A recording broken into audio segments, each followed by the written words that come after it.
आप देख रहे हैं अपना बिहार और आपके साथ मैं हूं विवेक। महागठबंधन की सरकार बनने के बाद बिहार में अब बीजेपी ने मिशन बिहार शुरू कर दिया।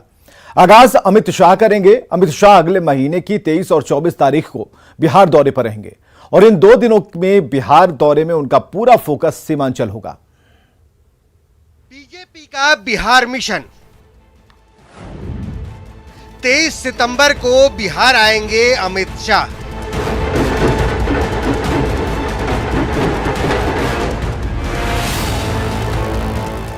अगले महीने 23 और 24 सितंबर को केंद्रीय गृह मंत्री बिहार दौरे पर रहेंगे। इन 2 दिनों के बिहार दौरे में बीजेपी का फोकस सीमांचल पर होगा। सीमांचल में 2 बड़ी रैलियों को अमित शाह संबोधित भी करेंगे। गृह मंत्री अमित शाह जी का 23 और 24 2 दिनों का बिहार का प्रवास होगा। उस प्रवास के दौरान 23 तारीख को जहां सीमांचल के क्षेत्र में पूर्णिया में एक विशाल आम सभा होगी, वहीं 24 तारीख को किशनगंज में सरकारी कार्यक्रमों का जायजा लेने का काम करेंगे। 23 सितंबर को पूर्णिया में होगी अमित शाह की बड़ी रैली। 24 सितंबर को किशनगंज में अमित शाह जनसभा को संबोधित करेंगे। 2 महीने के भीतर अमित शाह का यह दूसरा बिहार दौरा होगा, लेकिन इन 2 महीनों में बिहार की सियासत 180 डिग्री घूम चुकी है। जुलाई में जब अमित शाह आए थे तब बीजेपी सत्ता में थी और अब विपक्ष में है। अमित शाह के दौरे से सत्ता के नए साथी जेडीयू, आरजेडी, कांग्रेस की बेचैनी बढ़ती हुई दिख रही है। जनता पार्टी के लोग यहाँ नाक रगड़ेंगे, पैर रगड़ेंगे, सब करेंगे, लेकिन कुछ भी करेंगे, कोई दाल बिहार में नहीं गलने वाली। किशनगंज और पूर्णिया में उनके दौरे के बाद अगर तनाव पैदा होता है या धार्मिक स्तर पर कुछ लोगों के बीच में विद्वेष की बात आती है, तो मैं समझता हूँ राज्य सरकार का ये दायित्व है उनके दौरे पर नज़र रखे, उनके भाषण पर नज़र रखे और कहीं कोई भड़काऊ बात कह के न चले जाएं, इस पर राज्य सरकार को ध्यान देना होगा। जाहिर है महागठबंधन की सरकार बनने के बाद बीजेपी ने मिशन बिहार शुरू कर दिया है। बीजेपी की नजर सीमांचल पर है, जहां कुल 24 विधानसभा सीटें आती हैं। पटना से न्यूज 18 के लिए आनंद अमृतराज और शैलेंद्र कुमार की रिपोर्ट। और दरभंगा से बड़ी खबर, जहां पुलिस पर ग्रामीणों ने हमला कर दिया। पथराव में होमगार्ड जवान की मौत हुई है। होमगार्ड जवान तेज नारायण सिंह की मौत हुई है। अतिक्रमण हटाने के लिए पुलिस पार्टी गई हुई थी नेहरा गांव में, जहां पर ग्रामीणों ने विरोध किया, हमला कर दिया और ऐसे में पथराव हुआ और इस पथराव में होमगार्ड को चोट लगी और उनकी मौत हो गई। पुलिस पर ग्रामीणों ने हमला बोल दिया और बताया जा रहा है कि इस गांव में अतिक्रमण हटाने के लिए पुलिस गई हुई थी। गांव का नाम नेहरा बताया जा रहा है, जहां पर लोगों ने हंगामा करना शुरू कर दिया। जब पुलिस ने कहा कि यहां पर अतिक्रमण हटाया जाएगा, इसके बाद लोगों का गुस्सा 7वें आसमान पर पहुंच गया और पुलिस को खदेड़ने लगे और पत्थरबाजी, रोड़ेबाजी शुरू हो गई। और ऐसे में एक होमगार्ड जवान जो कि तेज नारायण सिंह जिनका नाम बताया जा रहा है, उनकी मौत हो गई।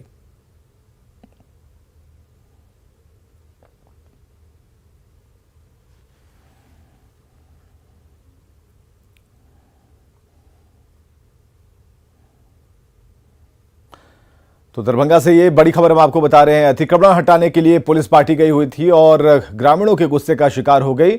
जब पत्थरबाजी शुरू हुई, रोड़ेबाजी शुरू हुई, इसकी चपेट में होमगार्ड का एक जवान आ गया, जिसे गंभीर रूप से चोट लगी और उसकी मौत हो गई है। हालांकि स्थिति जो है अभी भी तनावग्रस्त है और पुलिस की चौकसी बढ़ी हुई है।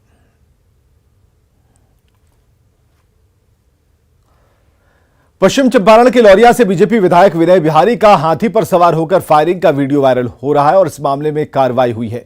बीजेपी विधायक पर हथियार लहराने और फायरिंग मामले में योगापट्टी थाने में केस दर्ज हुआ।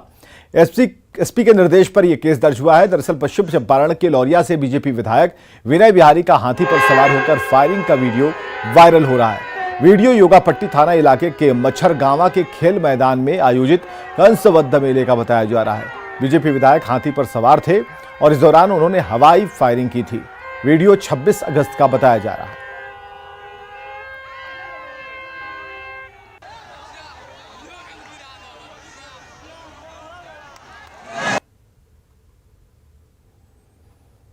एक सोशल मीडिया के थ्रू एक वीडियो वायरल हुआ था जो SHO योगापट्टी के द्वारा सत्यापन किया गया और सत्यापन के आलोक में ये जो राइफ़ल है उनका जो लाइसेंसी राइफ़ल है जो उनकी वाइफ के नाम पे है उनको उसको अभी जब्त किया गया है और साथ ही साथ एक FIR भी दर्ज की गई है और जो भी विधि सम्मत कार्रवाई की जानी है वो की जाए। बिहार की सियासत के केंद्र में एक बार फिर सीबीआई उस वक्त आ गई जब आरजेडी के नेता शिवानंद तिवारी ने सीबीआई को लेकर एक शिगुफा छोड़ दिया, लेकिन मुख्यमंत्री नीतीश कुमार और जेडीयू की ओर से इसे फौरन खारिज भी कर दिया गया। हालांकि बीजेपी इसे किसी और चश्मे से देख रही है। सवाल है कि शिवानंद तिवारी ने सीबीआई को लेकर फिर यह बयान क्यों दिया।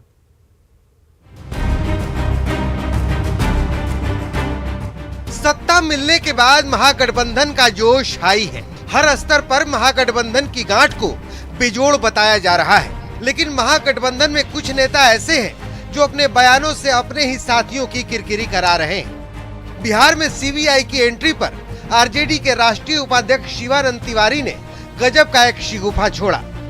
तो अभी जिस ढंग से हम लोग देख रहे हैं कि सीबीआई का दुरुपयोग हो रहा है, इसके लिए तय किया गया महागठबंधन के बजाबते सभी घटक दलों के बैठक में कि हम जो है कंसेंट विड्रॉ करेंगे। इसके पहले 9 राज्यों ने कंसेंट विड्रॉ किया हुआ है। शिवानंद तिवारी के शिगुफे के बाद बिहार की सियासत में यह सवाल कौंधने लगा कि क्या बिहार में अब सीबीआई की नो एंट्री है।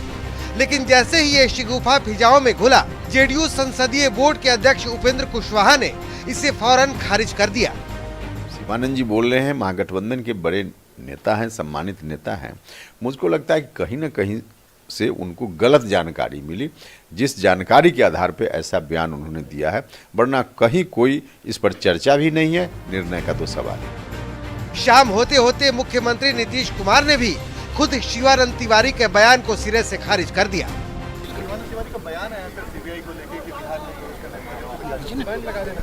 पता नहीं क्या बोले हैं। सीबीआई की नो एंट्री वाले शिगुफे को बीजेपी के सुशील मोदी नीतीश कुमार पर आरजेडी का दबाव मानते हैं, लेकिन साथ ये दावा भी करते हैं कि बकरे की अम्मा कब तक खैर बनाएगी। नीतीश जी इतने दबाव में है कि वो कोई निर्णय स्वयं नहीं कर सकते। अरे कहावत है, बकरे की अम्मा कब तक खैर मनाएगी ना। आज कल तो हलाल होना ही है बकरे की अम्मा को, बकरे को कटना है, तो कहावत है बकरे की अम्मा कब तक खैर मनाएगी। अब सवाल है कि क्या नीतीश कुमार दबाव में है। शिवानंद तिवारी ने सीबीआई को लेकर शिगुफा क्यों छोड़ा? क्या बतौर आरजेडी के उपाध्यक्ष शिवानंद तिवारी के बयान का कोई मतलब नहीं है? पटना से न्यूज 18 के लिए आनंद अमृतराज और अमित कुमार के साथ गया से इरेन लिली की रिपोर्ट।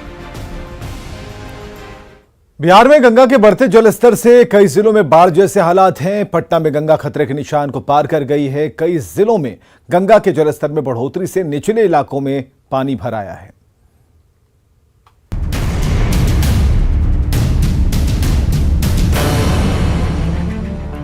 पटना में गंगा नदी उफान पर है। कलेक्ट्रेट घाट, कृष्णा घाट, दीघा घाट और बंसी घाट पूरी तरह से डूब चुके हैं। गंगा पाथवे पर भी पानी करीब 4.5 फीट चढ़ चुका है। पटना जिला प्रशासन ने बाढ़ के खतरे को देखते हुए अलर्ट जारी करने के साथ ही लोगों से गंगा में नहीं जाने की अपील की है। ये कृष्णा घाट है और यहाँ पे देख सकते हैं कि किस तरह से गंगा समानांतर जो है घाट से बह रही है। काफ़ी तेज धारा है। लगातार जिला प्रशासन जो है वो लोगों से अपील कर रहा है कि आप गंगा में ना आएँ, गंगा में अटकलियाँ ना करें। बावजूद इसके लोग देखिए यहाँ पे आ रहे हैं। बच्चे जो हैं वो भी यहाँ अटकलियाँ करते नजर आ रहे हैं और उसके साथ साथ बड़े भी जो हैं वो भी इस गंगा में जो है आ जा रहे हैं। इसी डूबे हुए जो गंगा पथ है लबालब भर चुका है। कह सकते हैं कि तकरीबन 4-4.5 फीट ऊपर गंगा जो है यहाँ पे बह रही है। खतरे के निशान से ऊपर गंगा बह रही है। बावजूद इसके ये जो बच्चे हैं बड़े लोग भी देख सकते हैं कि किस तरह से इस गंगा पथ पे अभी भी आ जा रहे हैं, अटकलियाँ कर रहे हैं। कहीं ना कहीं ये घातक हो सकता है लोगों के लिए और यही वजह है कि लगातार जिला प्रशासन जो है वो लोगों से अपील कर रहा है कि आप ऐसा ना करें। पटना में गंगा के बढ़ते जलस्तर को लेकर सीएम नीतीश कुमार भी गंभीर है। सीएम लगातार खुद इस पर नजर रखे हुए हैं। सीएम नीतीश कुमार ने अधिकारियों के साथ जेपी सेतु के रास्ते गंगा के बढ़ते जलस्तर का जायजा लिया। साथ ही अधिकारियों को जरूरी निर्देश भी दिए। इस बार भी हम देखते रहते हैं कि पानी बढ़ रहा तो क्या स्थिति है, अभी देख रहे हैं। तो जितना पिछले साल था तो वैसी तो स्थिति नहीं, आप जानती हैं पिछले साल कैसा था, एक एक जगह जाते रहते थे। और अभी भी कुछ जगह पर सूखापन की स्थिति है, तो उन जगहों को भी देखे हैं। और जैसे ही कहीं बढ़ता है उस जगहों का भी सब जगह का खबर लेते रहते हैं हम लोग, ताकि अगर कोई बाढ़ से प्रभावित हो तो उनके रक्षा के लिए और उनके सुविधा के लिए कुछ किया जाए। और जो मान लीजिए कि सूखापन से प्रभावित हैं तो उनके लिए भी कुछ किया जाए, तो हम लोग इसके लिए बहुत अलर्ट हैं। गंगा के बढ़ते जलस्तर से दियारा के निचले इलाके में बाढ़ का पानी घुस चुका है। दियारा के 6 पंचायत बाढ़ के पानी से प्रभावित है। ऐसे में लोगों ने सरकार से नाव के साथ साथ मेडिकल सुविधा की व्यवस्था की भी मांग की है। पटना से न्यूज 18 के लिए आनंद अमृतराज, अमित कुमार के साथ दानापुर से अमरजीत कुमार शर्मा की रिपोर्ट।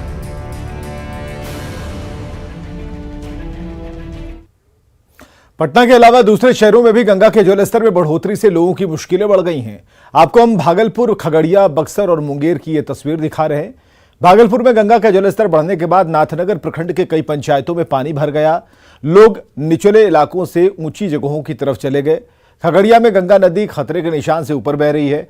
सदर प्रखंड के दुर्गापुर गांव के पास बने पुल के अप्रोच पथ पर पानी आ गया है और 12 से ज्यादा गांव के लोगों को परेशानियां हो रही हैं। बक्सर में भी बाढ़ का खतरा बढ़ने से गंगा की सहायक नदियां उफान पर हैं। बक्सर के 5 प्रखंड हैं, चौसा, स्मरी, इटाढ़ी, चर्री और ब्रह्मपुर के गांव में बाढ़ का पानी प्रवेश कर गया है और कई गांवों का संपर्क टूटा है। मुंगेर में पिछले एक हफ्ते से गंगा के जलस्तर में वृद्धि हो रही है, जिससे दियारा क्षेत्र के 1 दर्जन से ज्यादा गांव बाढ़ की चपेट में हैं। भागलपुर में खतरे के निशान से ऊपर बह रही गंगा के बीच एक स्कूल के बच्चे और शिक्षक नाव से स्कूल आते हैं। तस्वीर सबौर की है, जहां एक ही भवन में संतनगर प्राइमरी स्कूल और लालूचक दियारा प्राइमरी स्कूल चलते हैं। छात्रों को स्कूल तक लाने और ले जाने का काम शिक्षक और प्रभारी हेडमास्टर को करना पड़ता है। शिक्षकों का कहना है कि परेशानी तो होती है, लेकिन छात्रों का उत्साह देखकर उनका हौसला बढ़ता है। हालांकि इस तरह स्कूल जाने में खतरा भी है और कुछ छोटे छोटे बच्चे हैं तो उनको लेके आना ही पड़ता है। पूरे स्कूल का नाम क्या है? प्राथमिक विद्यालय संतनगर, और उसके साथ उसी में टैग है प्राथमिक विद्यालय दियारा।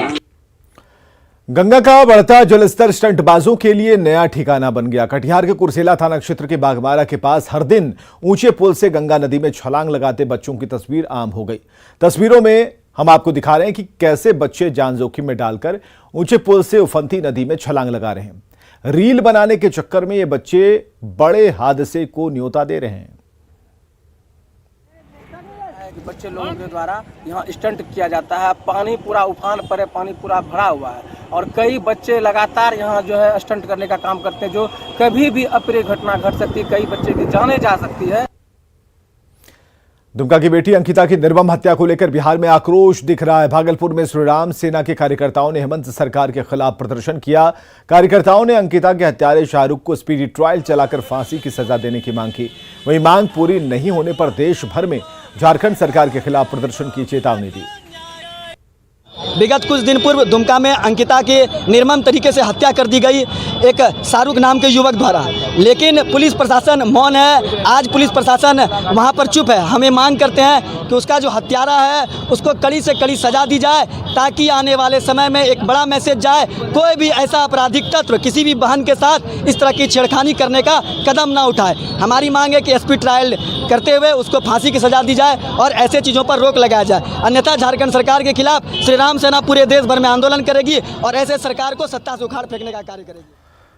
जमुई के महेश्वरी चौक पर पुलिस का एक अमानवीय चेहरा देखने को मिला, जहां एक पुलिसकर्मी एक ई रिक्शा चालक को कॉलर पकड़कर खींचता हुआ ले जा रहा है। पुलिस अधिकारी का ई रिक्शा चालक के साथ किए गए इस बर्ताव का वीडियो सोशल मीडिया पर वायरल है और बताया जा रहा है कि महेश्वर चौक पर अपना ई रिक्शा लगाकर एक चालक उसमें बैठा हुआ था। वहां कई रिक्शा और भी लगे हुए थे, तभी पुलिस की एक गाड़ी वहां जाम में फंस जाती है। फिर गाड़ी से उतरकर पुलिस अधिकारी ई रिक्शा से उसका मालिक से कॉलर पकड़ते हुए उसे दूर ले जाता है और इस बीच ई रिक्शा चालक खुद को बेकसूर बताते हुए पुलिस अधिकारी से रहम की गुहार लगा रहा है। बेगूसराय में दिन दहाड़े प्राइवेट फाइनेंस कंपनी के कर्मचारी की हत्या कर दी गई। घटना बरौनी के मोती चौक के पास की है, जो थाने से महज 100 मीटर की दूरी पर है। दिन दहाड़े हत्या से भड़के लोगों ने पुलिस पर लापरवाही का आरोप लगाते हुए सड़क जाम कर दिया। बिहार की और खास करके बेगूसराय की ये स्थिति है कि यहाँ जो प्रशासन है वो बिल्कुल जीरो हो गया है। मतलब ये है कि आप एक बात बताइए हमको, आप पत्रकार हैं, आपके सुरक्षा की जिम्मेदारी किसकी है? एक आम पब्लिक के सुरक्षा की जिम्मेदारी किसकी है? प्रशासन की है। तो यहाँ जंगल राज रिटर्न वापस हो गया है और बेगूसराय में बहुत बुरा हाल है। आज की बात करें हम तो एक तो ये हमारा 30 साल का युवक है, कोई मतलब ज़्यादा उम्र नहीं था, ना कोई अपराधी था, ये अपनी जीविका उपार्जन कर रहा था, किसी कंपनी के थ्रू अपना उसका रिकवरी एजेंट बन के उसको गोली मार दिया गया। मतलब ये बिहार में है कि आप कमा के मत खाइए, आप राइफल उठा लीजिए, बंदूक उठाइए, चोरी चकारी करिए, ये हो गया है। और बेगूसराय में आज सदर अस्पताल में इसके साथ एक और बॉडी था, वो भी यंग लड़का था। तो आप स्थिति देखिए, प्रशासन की स्थिति देखिए क्या है। यहाँ पे जिस चौराहे पे इसको गोली मारा गया है वहाँ से 200 मीटर दूर तक वो थाना है। भोजपुर की गेधा ओपी की पुलिस ने एक कंटेनर में ले जाए जा रहे लाखों की विदेशी शराब जब्त की है। गुप्त सूचना के आधार पर पुलिस ने आरा पटना एनएच पर कोइलवर के कायम नगर के पास कार्रवाई कर शराब को जब्त किया। बिहार में शराबबंदी के बावजूद शराब माफिया लगातार अपना कारोबार कर रहे हैं, जिसका सबूत है भोजपुर के गिधा ओपी परिसर में खड़ा शराब से लदा ये कंटेनर। आरा पटना एनएच पर कोइलवर के कायम नगर के पास पुलिस ने जब गाड़ियों की तलाशी शुरू की तो नागालैंड की नंबर के इस कंटेनर में लाखों की शराब देखकर पुलिस की आंखें फटी की फटी रह गईं। गाड़ी में विदेशी शराब की 500 पेटी लदी थी, जो मेड इन हरियाणा बताई जा रही है। शराब के साथ गिरफ्तार कंटेनर का ड्राइवर राजस्थान के बाड़मेर का रहने वाला है, जिसे वाराणसी से शराब की खेप लेकर छपरा में डिलीवरी करने के लिए भेजा गया था। शराब माफिया ने पुलिस को धोखा देने के लिए कंटेनर पर डाक पार्सल लिखा था, लेकिन भोजपुर पुलिस की चेकिंग अभियान में करीब 20 लाख की शराब की एक खेप पकड़ी गई। पुलिस अब इसके कारोबारी का पता लगाने में जुटी है।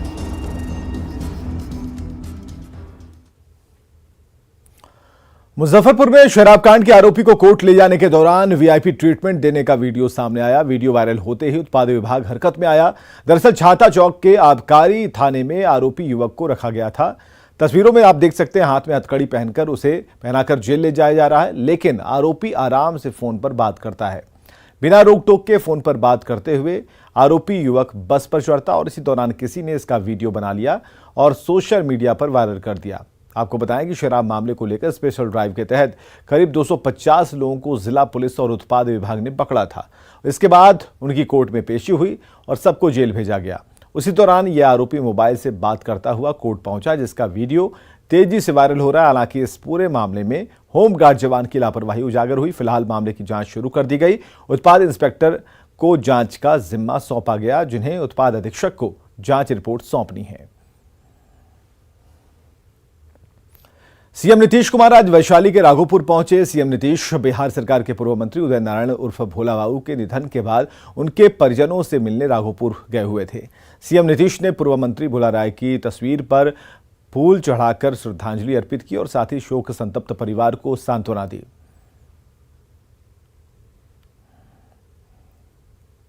उनकी तबीयत खराब, तब भी हम लोग हालचाल जानते, सब कुछ करते रहते थे, लेकिन जब उनका निधन हो गया हम लोगों को बड़ी तकलीफ हुई। और तो आकर के हम सब परिवार के साथ मिलने के लिए आए हैं और इनके लिए तो हम लोग हमेशा याद रखेंगे, क्योंकि इनका सीधा संबंध 1975 में जेपी मूवमेंट के साथ हुआ, इसलिए इनके लिए हम लोग आगे भी बहुत कुछ सोच करके। और पटना से बड़ी खबर है, शिक्षक अभ्यर्थियों ने सरकार को अल्टीमेटम दिया है। 7वें फेज का विज्ञापन जारी करने का अल्टीमेटम है। सरकार को यह अल्टीमेटम दिया गया है। 5 सितंबर तक प्राइमरी के लिए विज्ञापन जारी करने की मांग रखी गई है। सीटेट बीटेट अभ्यर्थी कर रहे हैं बहाली की मांग और 5 सितंबर तक अगर मांगे पूरी नहीं हुई तो राज्य भर में उग्र आंदोलन की चेतावनी दी गई है। यह बड़ी खबर इस वक्त की हम आपको बता रहे हैं। रजनीश हमारे साथ फोन लाइन पर। रजनीश, एक बार फिर ये जो डेडलाइन दे दी गई है 5 सितंबर तक, अगर सरकार ने संज्ञान नहीं लिया, मांगे पूरी नहीं की, तो फिर एक बार आंदोलन होगा। बिल्कुल, देखिए सरकार के लिए एक चुनौती बढ़ने वाली है, क्योंकि जिस तरह से एक सप्ताह पहले भी राज्य भर के जो शिक्षक अभ्यर्थी हैं वो बंगला चौराहा पर प्रोटेस्ट किए थे, उस दौरान पुलिस ने लाठियां चलाई थी, सवाल उठा था और जांच रिपोर्ट अब तक जो है पेंडिंग है। लेकिन इस बीच 5 सितंबर यानी शिक्षक दिवस है, बिहार भर के शिक्षकों को इंतजार रहता है कि सरकार कुछ न कुछ बड़ा तोहफा देगी। इस बीच जो शिक्षक अभ्यर्थी हैं उन्होंने ऐलान कर दिया है कि सरकार 5 सितंबर तक अगर 7वें फेज का विज्ञापन जारी नहीं करती है यानी प्राइमरी को लेकर, तो निश्चित रूप से फिर से राज्य भर में उग्र आंदोलन होगा। तो एक इंतजार करना जरूरी है क्योंकि अभी वक्त है 5 सितंबर का। सरकार एक तरफ जहां तैयारी में जुटी है क्योंकि 6ठे फेज का जो पूरा जो कार्यक्रम है वो अब खत्म हो गया है, अब 7वें फेज का ही इंतजार है। हालांकि शिक्षा मंत्री ने भरोसा जरूर दिया है लेकिन तारीख का ऐलान नहीं किया है कि विज्ञापन कब जारी होगी। लेकिन 5 सितंबर सरकार के लिए फिर से मुश्किल होने वाला है कि अगर घोषणा नहीं होती है तो आंदोलन होगा। विवेक, चलिए बहुत बहुत शुक्रिया रजनीश तमाम जानकारियों के लिए। कल तीज है और इसके लिए महिलाओं की तैयारी आखिरी चरण में है। पटना के मौर्य लोक कॉम्प्लेक्स में मेहंदी लगवाने के लिए महिलाओं की भीड़ उमड़ी और इन महिलाओं से बात की हमारी सहयोगी विनीता मिश्रा ने। अखंड सुहाग के लिए महिलाएं निर्जला व्रत करेंगी। तीज की पूजा के लिए जो महिलाएं हैं हाथों पर मेहंदी लगवा रही हैं। ये नजारा है मौर्या कॉम्प्लेक्स का, जहां जो महिलाएं हैं तीज को लेकर यहां मेहंदी लगवाने आई हैं और लगभग सैकड़ों ऐसी महिलाएं हैं, आप देख सकते हैं, जिनके हाथों में मेहंदी 4 चांद लगा रही है। साल में एक दिन तीज का व्रत होता है। अपने पति की लंबी आयु के लिए महिलाएं 16 श्रृंगार करती हैं और उन 16 श्रृंगारों में एक मेहंदी भी महत्वपूर्ण योगदान निभाता है। हाथों पे अपने पति का नाम, खूबसूरत डिजाइन और जो तस्वीर आप देख रहे हैं, साफ अंदाजा लगा सकते हैं कि जो तीज की खुशियां हैं कैसे महिलाएं मौर्या कॉम्प्लेक्स में सेलिब्रेट करती हुई नजर आ रही हैं। हाथों पे मेहंदी लगाए जा रहे हैं। सारी महिलाएं कल बिल्कुल अपने पति के लिए निर्जला व्रत करेंगी और उससे पहले जो आज हाथों में मेहंदी है वो लग रहे हैं और महिलाएं काफी खुश भी नजर आ रही हैं। क्या नाम है आपका? रंजिता। हाथों में मेहंदी लगाई है आपने, किसके नाम की? अपने पति के नाम पे। जी। कितना खास है तीज? बहुत बहुत खास, बहुत खास। आप अपने हाथ में मेहंदी में उनका नाम दिखा सकती हैं? उनके लिए रखा हुआ है तो वो देखेंगे ना। रूपा, मेहंदी आपके तो लग रहे हैं, क्या कुछ खास करेंगी तीज पे इस बार? बहुत ज्यादा खास करूंगी क्योंकि इस बार कोरोना से अलग होगा, सारे फ्रेंड से मिलूंगी। इस बार कोरोना नहीं है, मंदिर में जाऊंगी, 16 श्रृंगार करूंगी, पति के लिए व्रत रखूंगी और बहुत खास करूंगी। शॉपिंग हो गई तीज? Yes, shopping. क्या कुछ खास खरीदा इस बार आपने?